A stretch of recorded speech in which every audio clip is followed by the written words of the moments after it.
This little light of mine, I'm gonna let it shine. This little light of mine, I'm gonna let it shine. This little light of mine, I'm gonna let it shine. Let it shine, let it shine, let it shine.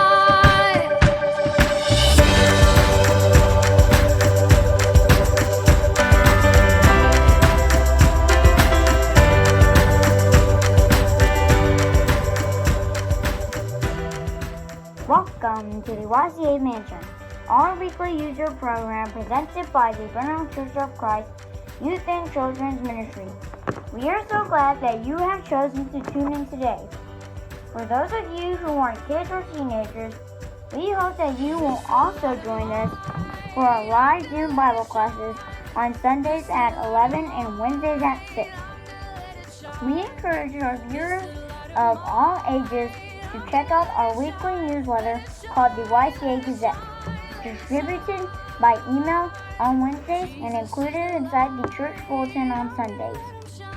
Please remember to click the share button and to share the lantern with your kids, grandkids, and friends. Also, help us reach our goal of 100 subscribers by subscribing to our channel. Now, enjoy the program, and remember, let your light shine.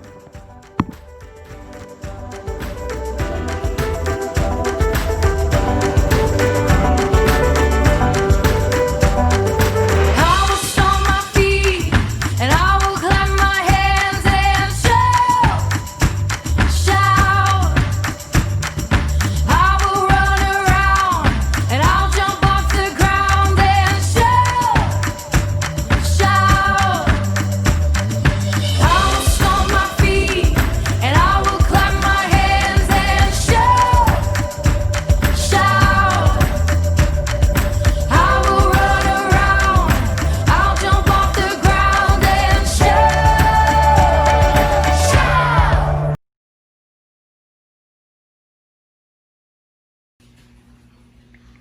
In the beginning, God created the heavens and the earth.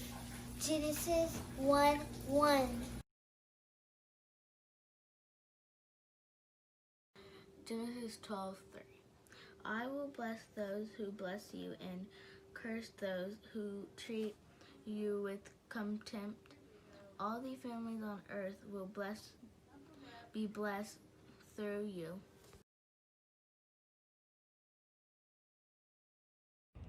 Well, hello, Ralph. What's that you have on your head? Hello, Professor. Have you heard of Esau? He had a lot of red hair and liked to be outside. I think that's cool. Why, yes, I have, Ralph.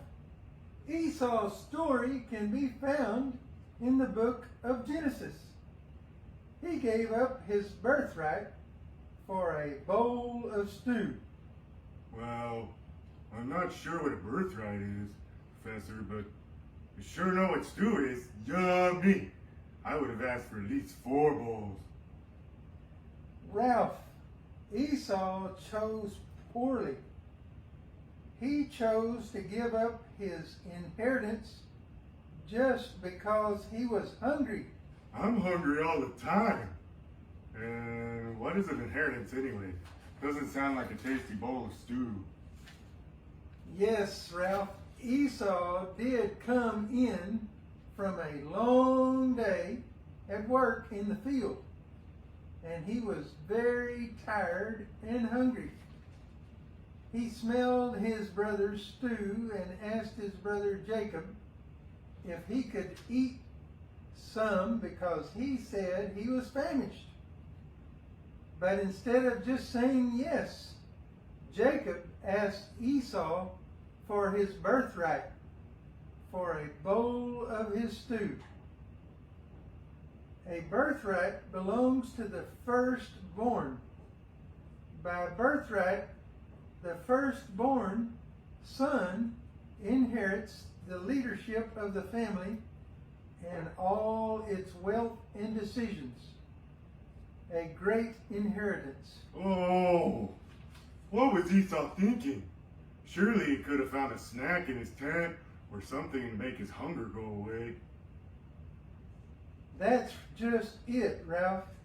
He wasn't thinking. Esau threw away the blessings God gave him. We should never take lightly what the Lord has given us. I don't want that for sure. I want to be strong in the spirit and not be so weak that I would give God's blessings away, even if it was for my favorite stew. That's a very wise decision, Ralph. Very wise indeed. Thank you.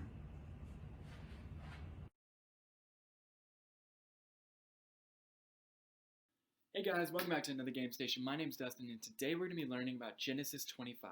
Make sure you listen up. I'm going to tell you all the things that you need to know to win these games. Number 1, Keturah was Abraham's wife after Sarah had died. Number 2, Abraham had 6 children with his new wife.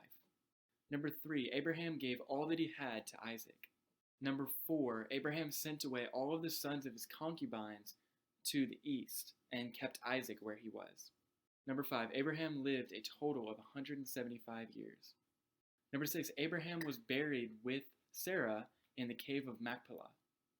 Number 7, Sarah was also buried in the cave of Machpelah. Number 8, there were 12 sons born to Ishmael. Number 9, these 12 sons were called princes. Number 10, Ishmael lived a total of 137 years. Number 11, Isaac was 40 years old when he took Rebekah as his wife. Number 12, Rebekah asked the Lord, "If all was well, then why am I this way?" Number 13, at first, Rebekah had 2 children, and they were twins. Number 14, Esau was described at birth as hairy and red. Number 15, the word Esau actually means hairy. Number 16, the name Jacob means supplanter. Number 17, at birth, Jacob took hold of Esau's heel. Number 18, Rebekah and Isaac had been married for 20 years before they had their first children. Number 19, Esau was described as a skillful hunter and a man of the field. Number 20, Jacob was described as a mild man who dwelled in tents. Number 21, Isaac's favorite son was Esau. Number 22, Rebekah's favorite son was Jacob. Number 23, Esau sold his birthright to Jacob. Number 24, Esau was called Edom, which means red. Number 25, Esau received bread, a stew of lentils, and drink for his birthright.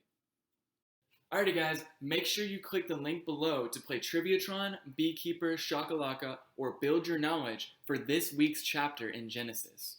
See you later!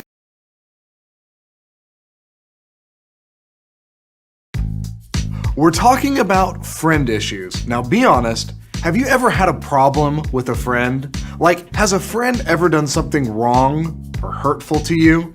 That's me, happened here. Now, have you ever done something wrong or hurtful to one of your friends? Same, guilty. But that's just a part of being friends. We're all sinful people, and we've all made mistakes, and occasionally we mistreat each other. But if we don't learn how to deal with friend issues God's way, then we're gonna have a big mess on our hands. Let me show you what I'm talking about. Right here, I've got a soda. Now, let's pretend that this soda is your friend. I know, kind of ridiculous, but just pretend with me. You and your friend hang out together. You have a good time at school or around the neighborhood. But then one day, there's a problem. You and your friend are just joking around, having fun, but your friend takes it a little too far. Jokingly, they say something mean to you. They make fun of you, even laugh at you. You try to play it off, but what they said kind of hurts. Do you know what that problem is like? Yeah. How many of you know that there's a problem with this soda now? Right now, there is a ton of tension and pressure built up inside this bottle, and it can make a huge mess. And that's kind of what it's like when your friend wrongs you. There can be a lot of tension and pressure, frustration and anger between you and your friend. And if you're not careful, it can be opened up and things can go terribly wrong.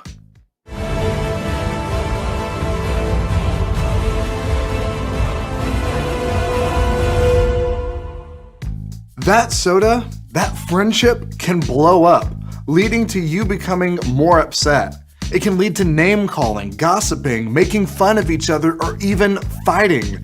And that's a big mess. This is what happened in our Bible story with Jacob and Esau. Jacob wronged Esau. He tricked his brother, which wasn't very cool. And then Esau comes after Jacob. Yeah, they made a big mess of things. They missed out on a lot of awesome brother time that they could have enjoyed together. But others of us handle it differently. When there's a problem, instead of blowing up on that friend, they will just avoid them and not be their friend anymore. They'll decide that there's too much tension, too much pressure, too many problems, and they'll just quietly do away with that friend because they're too afraid to deal with the issue. And that's not cool either. So exploding on your friend isn't cool, and just avoiding your friend over an issue isn't cool either. So what do we do when problems happen? Here's what Jesus had to say. Matthew 18:15 says, if your brother or sister or your friends sin against you, go to them. Tell them what they did wrong. Keep it between the two of you, and if they listen to you, you will have won them back. The Jesus way of dealing with problems is to calmly go to that friend and tell them what's bothering you. Let them know what happened and see if they're willing to apologize or to fix the issue. When you do that, it's like carefully opening a shaken bottle of soda. Let's try this.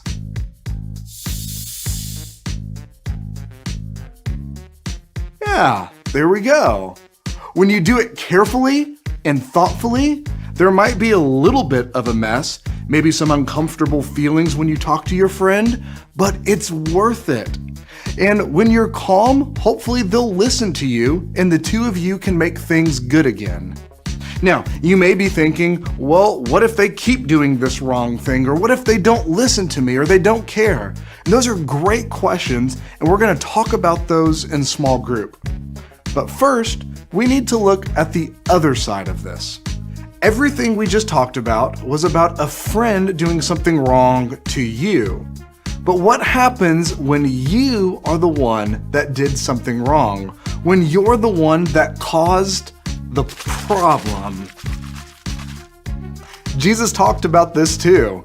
Matthew chapter 5, 23 and 24, Jesus says, suppose you are offering a gift at the altar, and you remember that your brother or sister has something against you, meaning you did wrong to them. What do? Jesus says, leave your gift in front of the altar. First go and make peace with them, and then come back to offer your gift. Jesus is saying that if you did something wrong to someone, you need to go to them as quick as possible to make it right.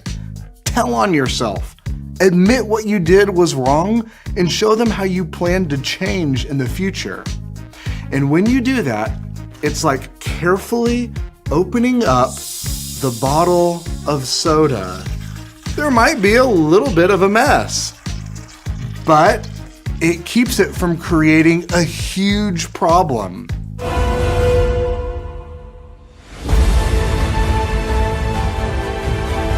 Wouldn't it have been so much better for Jacob if he would have done this with his brother Esau? So how are we supposed to do this when it seems so unnatural and so uncomfortable to talk to our friends about problems? Well, we can do this because somebody has done this for us. You see, you and I created a huge problem with God. God wanted to be with us, but we pushed him away, choosing to sin and go our way instead. So what does God do? Explode his anger on us? Avoid us and no longer want us? No, he doesn't do either of those. Instead, he comes after us. Through his cross, he shows us how much he loves us, even though we've wronged him. And through his resurrection, he makes a way for us to be with him again. Jesus is the ultimate friend. And if you've been born again, if you've decided to follow Jesus, then His Spirit, His power is in you, and He will enable you to be a friend and solve issues just like He did.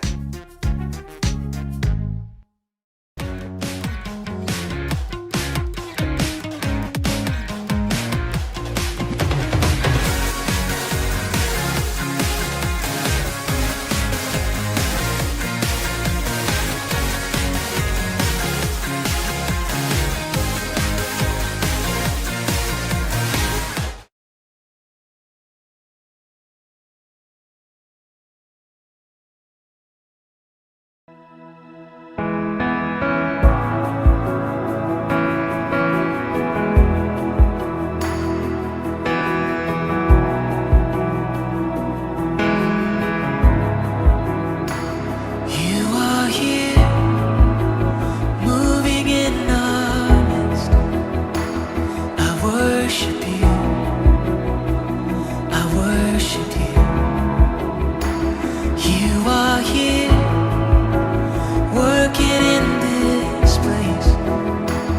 I worship you.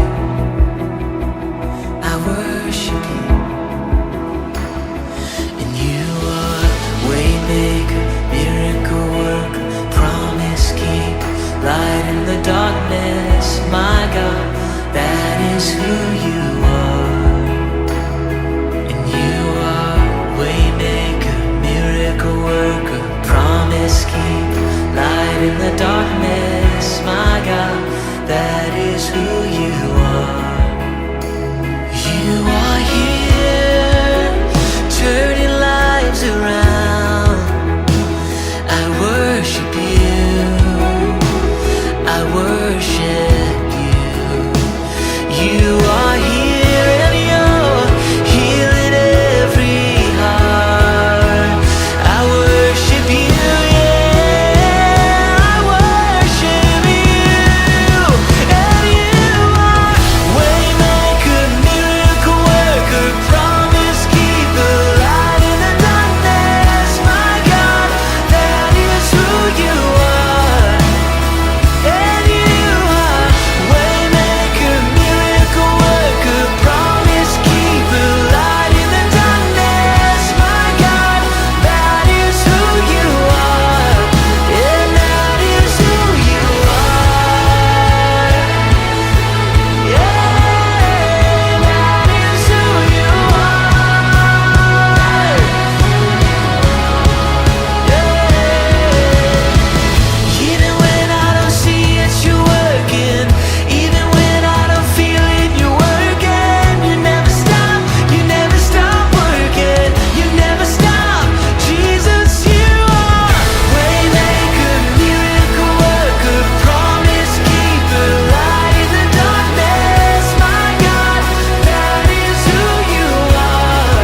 I know you are waymaker, miracle worker, promise keeper, light in the darkness. My God, that is who you are. And that is who you are. That is who you are. Jesus, that is who you are.